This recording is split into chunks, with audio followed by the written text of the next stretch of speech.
question for you guys. Are you ever talking to your parents or even your friends and they keep reiterating the same points about credit cards that you hear over and over and over? Do you ever hear them say, having a lot of credit cards is really bad for your credit score? Or, make sure that your credit card always has a balance on it so this way you can pay off the minimum balance every single month and that'll improve your credit score, right? Or just when you tell some of your friends how many credit cards you actually have and they automatically just assume that you're in a mountainous amount of debt. Oh, you have? Well, me too, and that's why this video we're going to be talking about the top 5 myths that people reiterate, and we're going to dispel them right now. So next time they start spewing all of their myths, you can send them this video, and then you could laugh. Ooh. So the first myth that we're going to be talking about today is one that I've heard for so many years, especially growing up. I heard this very, very often, and the first one is, opening and having more than just one credit card is super bad for your credit score. Now, I think this myth stemmed from two different things. One, I'm assuming this myth kind of started because every time that you do apply for a new credit card, you get what's called a hard pull. And hard pulls are essentially just banks looking into your credit profile a little bit deeper and running your credit through the credit bureaus, thus giving you a inquiry, and that is, in fact, a little bit bad for your credit score in the short term. Now, the one thing that I noticed that every single credit card that I applied for after the first one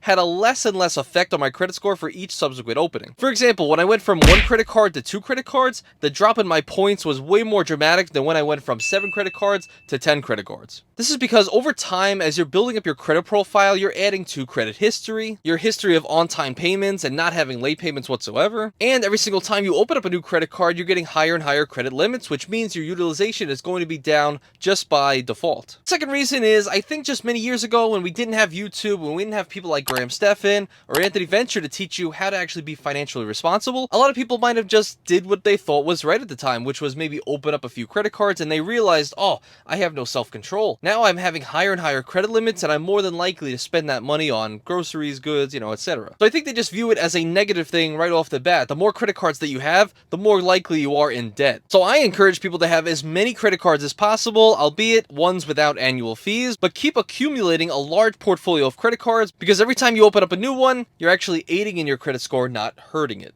Speaking of debt, we're kind of bleeding over into the second myth, which is having a credit card or multiple credit cards automatically means that you're in debt. Now, while it is true that a lot of people aren't as financially literate as you guys watching this video right now, and it is very possible that a lot of people just open up for store cards, they're prompted by the store clerk that they can get maybe $20 to $50 off if they just sign up for the credit card right now, and with a lot of different credit cards offering $0 financing for the first 18 months, it's no wonder that a lot of people are racking up credit card debt and then maybe only paying off the minimum amount of balance every single month because they don't have all the money readily available to pay it off in full. But for anybody that's actually mildly interested in the credit card game or just finance in general, are typically going to be very responsible with credit cards, especially if you're following all the advice that all of us are giving you every single day. But then again, I know there's a whole bunch of people out there that have a bunch of credit cards and they have no debt whatsoever and they just use these credit cards for their bonuses, their statuses, what have you. Even just take me for an example. I have 11 different credit cards. Wait a second, that's not 11. And 0 debt on them whatsoever. So I guess credit cards does not necessarily equal debt. In fact, I would even argue that it's the contrary. When you open up a ton of credit cards, it means your credit score is typically very good too, which means you're more than likely to have better and better loan options when you go for car loans, home loans, or even interest rates could be a lot lower on your credit card balances. But then also with a lot of credit cards, you gain the opportunity to earn credit card points and or cashback bonuses. And if you just take a few people that are watching this video right now, I'm sure you guys have made over $1,000 at least on just your sign-up bonuses alone in even just the last year. Which now I'm just a little bit curious. Let me know in the comments below, how much money did you make off your credit cards in this year alone? I always like to relate credit cards to fire. Fire, when used properly and under controlled circumstances, you can actually use fire to cook your food and then you have a nice meal. But when fire is uncontrolled, it has the power to burn down your entire house. When used correctly, credit cards can earn you thousands of dollars worth of hotel points, cash back on all of your spend, maybe at groceries and supermarkets, and just points back categories that you could use for travel at a later date. But incorrectly using your credit cards could lead to lower and lower credit scores and being massively in debt with no chance of recovering with very high interest rates. Because credit cards do not equal free money. If you do not have the cash readily sitting in your bank account, you should not buy it on your credit card. Now, the third myth we're going to be talking about today is one that I fell victim to many years ago, and it's actually a bit of a funny story. So now the third myth that we're going to be talking about today is making sure to have a balance on your credit card for as long as possible and only pay the minimum payments every single month, will dramatically help your credit score. Like I said, this is something I fell victim to at the very beginning when I first opened up my first credit card, which was the Kohl's card. Now, as soon as I received that credit card, I told my now fiance, hey, let's go to Kohl's and let's buy like $100 to $200 worth of stuff, so this way I don't have to come back here for the next 6 months and I can just pay off the minimum balance every single month. So that's what we did. We went there and we went on a little bit of a shopping spree, and I ended up getting some shirts and some pants, stuff I didn't even need anyway, and got her a few things, which, okay, fine. And then I would just pay the minimum balance every single month, and then I realized after doing a little bit of research and going on YouTube, no less, I ended up finding out that that was not a good thing, and carrying a balance was actually way worse because your credit utilization, which is about 30% of your total credit score, they don't want you to have your balance any higher than maybe 10% of your total credit limit. Here I was sitting at 50% credit limit for the first few months of having that card. So needless to say, that hurt my credit score dramatically. These might actually be the same pants I got 4 years ago. I'm not sure.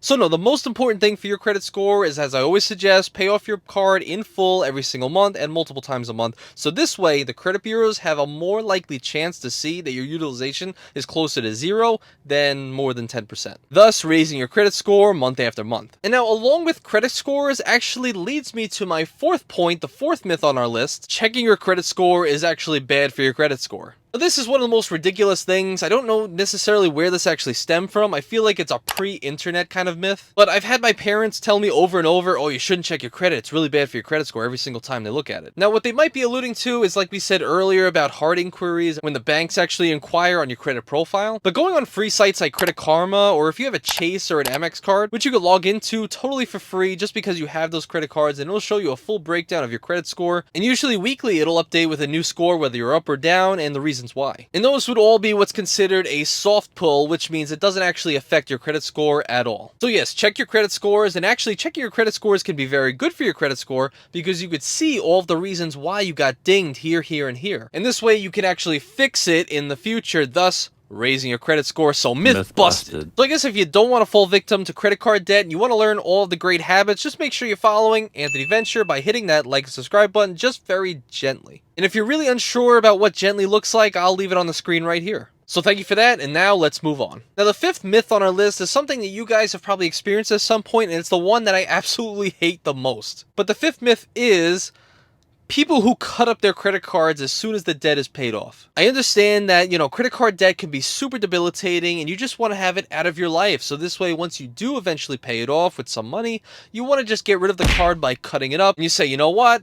I'm completely done with credit cards, we don't have to worry about it anymore, and now we're done. Once they cut up the credit card, they will subsequently cancel said credit card as well. Now, there are just so many things that I could talk about here, but let me just name a few. Number one is, if you're in credit card debt, it's because you didn't follow the financially responsible thing. You're spending more money than you actually have. So make sure that the money is in your bank account before you actually spend the money on your credit card. And a lot of people are impulse buyers. I mean, we all know that. But one thing I usually recommend is if you really want something, especially a high-ticket item, make sure to write that down and leave it in your calendar. Make sure that it reminds you a month from now. So this way, in a month, you could go back to it and see if you still want the thing that you wrote down just 30 days prior. And typically, all the feelings of instant gratification will eventually go away, and you won't actually end up buying the thing, and you'll realize, that's not the financially responsible thing to do. Thus, lowering your overall credit card debt going forward. Number two, if you're just canceling a credit card just because it's debt, you're missing out on so many different opportunities. Like maybe, for example, it's a credit card like the CITI Double Cash, and it's giving you 2% cash back on all purchases. Well, by cutting up that credit card and no longer using it, well, now you just lost out on 2% on every purchase for the rest of your life.